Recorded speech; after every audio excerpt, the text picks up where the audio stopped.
Dante and Tabitha Moore's son recently started kindergarten at Pflugerville Elementary. He's 5 years old and has autism, and on September 4th, they noticed he wasn't acting like himself after school. He said, my hand hurts. I said, your hand? And he said, yes. I said, well, what's wrong with your hand? He said, she broke it. She bent it back. And he was gesturing like this.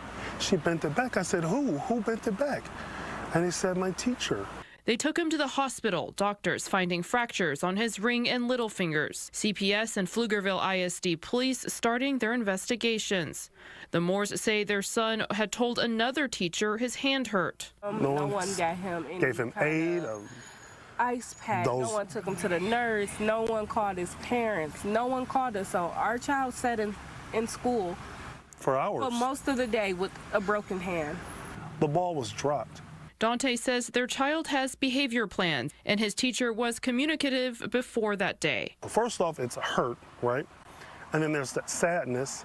Then there's anger of like, did you really allow a 5-year-old kid to sit in pain because he didn't do something you probably wanted him to? We still don't really know the full reason. He says in meetings, the teacher claimed self-defense. What I hear, self-defense.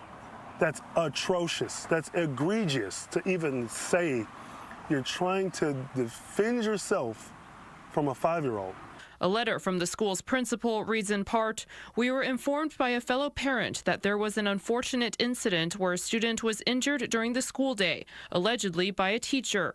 As soon as we were informed of this, we contacted our PFISD police and administration, and the teacher was immediately placed on leave while we conducted a thorough investigation. I want to reassure you that the teacher is no longer employed by the district. Campus staff has contacted all parents of students in the classroom individually. We understand the gravity of these situations, and the safety of our students has always been our top priority." Pflugerville ISD adds the case was sent to police for further action, and they're working on disciplinary actions with the other teacher. It's a lot of trauma. He says their son doesn't want to sleep in his room and can't do much on his own because it's his dominant hand. No one reached out and apologized to us. And I just really want not only Pflugerville ISD, any ISD, not just special needs children, all children, to feel safe when they're in the school setting.